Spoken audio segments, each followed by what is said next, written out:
Jhabua police ने मात्र 24 घंटे के भीतर अंतर्राज्यीय लूट की बड़ी वारदात का खुलासा कर दिया है। कार्रवाई में करीब 40,50,000 रुपए मूल्य का मशरूका बरामद किया गया है। प्राप्त जानकारी अनुसार 5 मार्च 2026 को मेघनगर निवासी एक व्यापारी झाबुआ सोने चांदी के आभूषण लेकर जा रहा था। तभी फूलमाल तिराहे के पास बदमाशों ने उसे रोककर उसका बैग लूट लिया।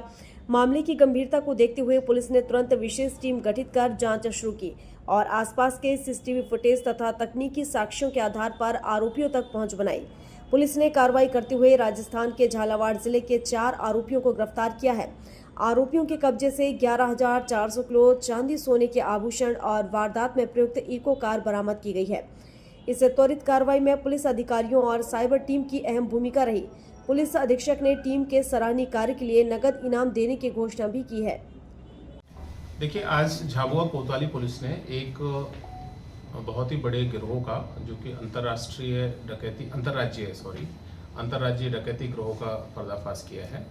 इसमें ये राजस्थान, गुजरात और मध्य प्रदेश के कई शहरों में, कई जिलों में इस तरह की घटनाओं को अंजाम दे चुका था। बेसिकली ये गिरोह राजस्थान के झालावाड़ जिले का रहने वाले लोग हैं ये, और वहाँ से चल के हाईवे पकड़ते हैं ये, और जहाँ भी पहले रेकी करते हैं, और रेकी करने के बाद जहाँ पे भी उनको लगता है कि घटना को अंजाम देना है, वहाँ पर वो लोग 1-2 दिन रहते हैं और उसके बाद में उचित मौका मिलते ही किसी बड़ी घटना को अंजाम दे देते हैं। दिनांक 5 मार्च को झाबुआ में इसी तरह से इन्होंने एक बड़ी घटना को अंजाम दिया था, जिसमें मेघनगर से एक व्यक्ति अपने प्रतिष्ठान से सोने चांदी के आभूषणों से भरा हुआ एक बैग लेकर अपने प्रतिष्ठान से और झाबुआ के लिए निकला था। उसे झाबुआ और जोबट में 2 जगह उस जेवरात से भरे बैग में से कुछ जेवरात देने थे, सप्लाई करने थे। इस चीज़ की उन्होंने रेकी की थी, और रेकी करने के बाद फूलमाला फाटा है, फूलमाल फाटे के तिराहे के पास उन्होंने उस व्यापारी को रोक करके उससे हाथापाई की, मारपीट की, और उसके बाद उसका सामान जेवरात लूट के और चले गए। ये एक बड़ी घटना थी, संवेदनशील घटना थी। होली का दहन, उसके बाद धूलंडी भगोरिया में पुलिस व्यवस्था में लगी हुई फोर्स थी, तो उन्होंने इस बात का ही फायदा उठाया कि पुलिस जब बिजी रहती है उस टाइम पे इस घटना को अंजाम दिया जाए। इसमें तत्काल कोतवाली पुलिस में अपराध दर्ज करके और उसके ऊपर से विवेचना शुरू की थी। हमने 3 मुख्य टीमें बनाई थी, जिनमें एक टीम का काम सभी सीसीटीवी कैमरे जितने भी हैं संभावित उनकी तलाश करना, उनमें सूचनाएं तलाश करना, दूसरा टेक्निकल इनपुट्स लेने के लिए, और तीसरी टीम थी जो आसूचना संकलन कर रही थी। सैकड़ों दर्जनों सीसीटीवी कैमरा और उनके सैकड़ों फीड देखने के बाद ये समझ में आया था कि एक इको गाड़ी आई थी और उसमें 4 लोग सवार थे। वो 4 लोग राजस्थान की तरफ गए थे और राजस्थान नंबर की वो गाड़ी डिटेक्ट हुई थी।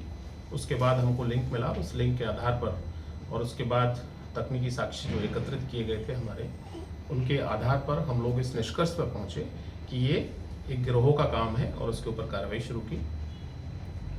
कोतवाली थाना पुलिस ने इसमें बहुत गंभीरता दिखाते हुए तत्काल एसडीओपी और कोतवाली थाना प्रभारी ने एक टीम बनाई और इनके संभावित ठिकानों की तलाश की। 24 घंटे के अंदर ही हमने इस बड़ी वारदात को करने वाले जो लोग थे उनको न केवल आइडेंटिफाई किया, और हमने समस्त मशरू का जो सामान इसमें गया था उसकी बरामदगी भी इसमें की है। इसमें जो आरोपी गिरफ्तार हुए हैं उनमें शहाबुद्दीन पिता इकबाल मोहम्मद हैं, ये झालावाड़ के रहने वाले हैं। शाहरुख पिता मंसूर अली हैं, 21 वर्षीय, ये भी झालावाड़ का रहने वाला है। राहुल पिता घनश्याम है, ये भी झालावाड़ का रहने वाला है। जयेश पिता अनिल है। सभी आरोपी झालावाड़ के रहने वाले हैं, और इनसे जो सामग्री जब्त की है उसकी कुल कीमत लगभग 40,50,000 रुपये है। इसमें 11 किलो 400 ग्राम, लगभग 11.5 किलो चांदी है, और सोने के लगभग 1 लाख रुपए के आभूषण उसमें थे, वो आपको दिखाई दे रहे हैं। और इको कार जो घटना में प्रयुक्त हुई थी, लगभग 7 लाख रुपए कीमत की, वो भी इसमें जब्त की है। ये एक ऐसा गिरोह है, फिर इसकी हमने डिटेल इन्वेस्टिगेशन किया तो समझ में आया कि इसने न केवल यहाँ पर आसपास के राज्यों में कई घटनाओं को पहले अंजाम दिया है, जिन पर दर्जनों अपराध दर्ज हैं। अभी चूंकि आज ही हमने इनको हिरासत में लिया है और इनको अरेस्ट किया है, इनसे डिटेल पूछताछ की जा रही है और पूछताछ में हमें ये आश्वासन है कि इतनी ही और घटनाएं जहां भी इन्होंने की होंगी उनका खुलासा भी हम निकट भविष्य में कुछ अन्य घटनाओं का खुलासा करने में सफल होंगे। इस कार्रवाई में जिन लोगों ने अच्छा काम किया है, थाना प्रभारी कोतवाली से वहाँ की पूरी टीम, उसको नगद इनाम दिए जाने की घोषणा की गई थी और इस प्रकार से इस संपूर्ण घटना में जितना भी जेवरात गया था, इसमें विशेष बात यह है कि फरियादी ने 10 किलो चांदी के जेवरात और कुछ सोना लिखाया था, अपनी FIR में लिखवाया था, लेकिन उससे भी ज़्यादा 11.5 किलो चांदी हम लोगों ने आरोपियों से जब्त की है, बरामद की है। झाबुआ से कमलेश सोनी की रिपोर्ट।